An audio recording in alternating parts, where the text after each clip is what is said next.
Assalamualaikum warahmatullahi wabarakatuh. Jumpa lagi bersama saya, Linda. Hari ini kita akan membahas tentang fungi atau jamur. Berikut adalah gambar-gambar jenis jamur yang sering kita jumpai di lingkungan.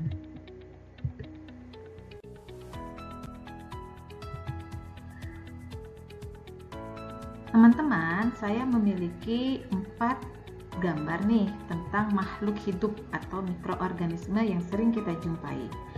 1, 2, 3, dan 4. Dari 4 gambar ini, manakah yang termasuk fungi atau jamur? Ayo, sekarang silakan ditebak. Ya, betul sekali. Dari 4 gambar ini, yang termasuk jamur atau fungi adalah gambar nomor 3 dan nomor 4, di mana gambar nomor 3 merupakan jamur yang sering kita jumpai di lingkungan, dan gambar nomor 4 adalah jenis jamur atau fungi yang sering menginfeksi makhluk hidup khususnya pada manusia. Selanjutnya, kita akan membahas tentang karakteristik fungi atau jamur. 1. Fungi atau jamur merupakan organisme yang bersifat eukariotik. Eukariotik adalah jenis sel yang memiliki struktur kompleks dan terorganisir dengan baik. Artinya, sel eukariotik adalah sel yang memiliki organ-organel sel seperti mitokondria, lisosom, sitoplasma, dan nukleus. Yang kedua, fungi atau jamur bersifat uniseluler dan multiseluler. Artinya, jamur yang bersifat uniseluler adalah jamur yang memiliki satu sel tunggal, di mana dengan satu sel tunggal ini mampu melakukan semua fungsi seperti nutrisi, respirasi, dan reproduksi. Sedangkan yang kedua, ada juga jamur yang selnya bersifat multiseluler. Artinya, jenis sel terdiri atas banyak sel yang bekerja sama untuk membentuk organisme yang kompleks.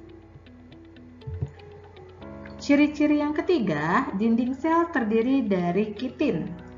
Kitin adalah zat polisakarida yang terdiri dari unit N-asetilglukosamin yang dihubungkan oleh ikatan glikosidik.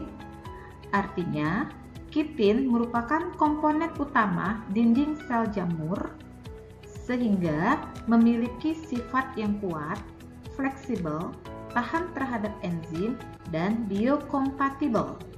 Artinya, kitin dapat digunakan dalam aplikasi biomedis.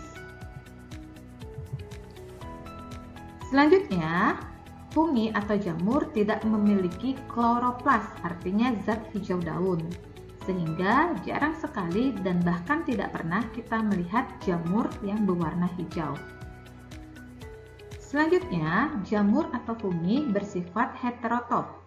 Heterotrof artinya organisme yang tidak dapat memproduksi makanannya sendiri dan membutuhkan sumber energi dari luar untuk bertahan hidup. Selain itu, fungi atau jamur memiliki hifa yang berfungsi untuk menyerap makanan.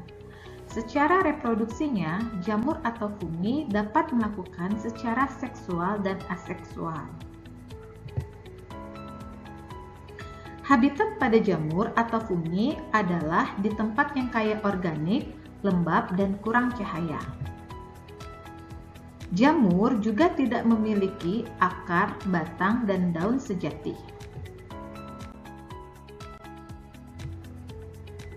Selanjutnya kita akan membahas tentang struktur jamur. Berikut adalah gambar dari hifa pada jamur.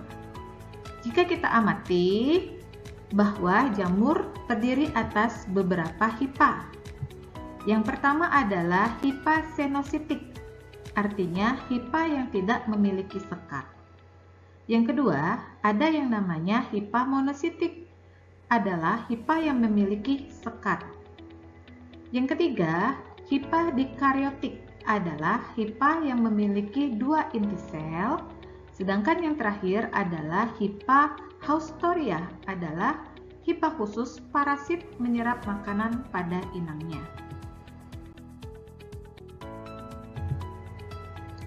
Cara hidup jamur. Jamur dapat hidup dengan 3 cara. Yang pertama adalah saprofit, yang kedua adalah parasit, yang ketiga adalah mutual. Saprofit adalah organisme yang mendapatkan nutrisi dengan menguraikan bahan organik yang sudah mati. Sehingga saprofit berperan penting dalam proses dekomposisi dan siklus nutrisi di alam. Contohnya pada jamur. Yang kedua adalah parasit. Parasit adalah organisme yang hidup pada atau di dalam organisme lain dan mendapatkan nutrisi dari organisme tersebut. Yang ketiga adalah mutual.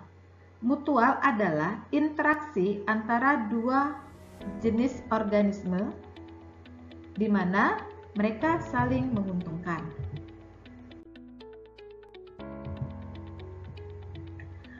Selanjutnya kita akan membahas tentang reproduksi jamur. Reproduksi jamur dapat dilakukan secara aseksual dan secara seksual. Untuk lebih jelasnya, kita dapat melihat. Yuk, untuk lebih jelas tentang reproduksi jamur, kita akan membahas melalui gambar di bawah ini.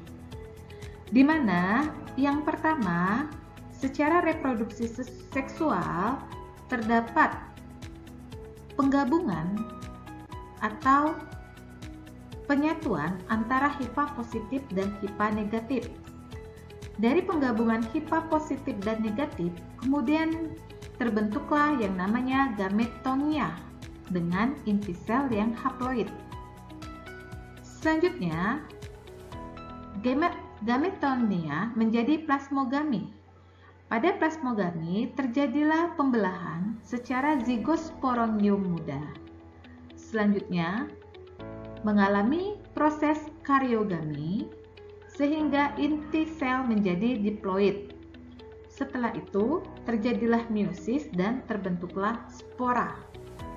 Spora ini akan menghasilkan micelia, di mana micelia ini akan menjadi hippa. Reproduksi yang kedua secara aseksual, yaitu proses reproduksi yang tidak melibatkan penggabungan materi genetik dari dua individu yang berbeda.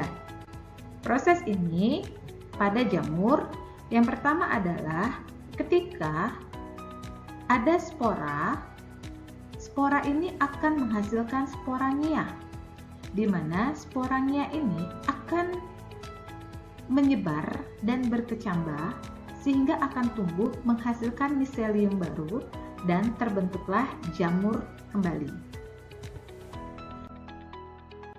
Itu saja untuk penjelasan hari ini. Untuk lebih lengkapnya mengenai infeksi yang disebabkan oleh jamur atau mikosis dapat dilihat pada video selanjutnya. Terima kasih. Assalamualaikum warahmatullahi wabarakatuh.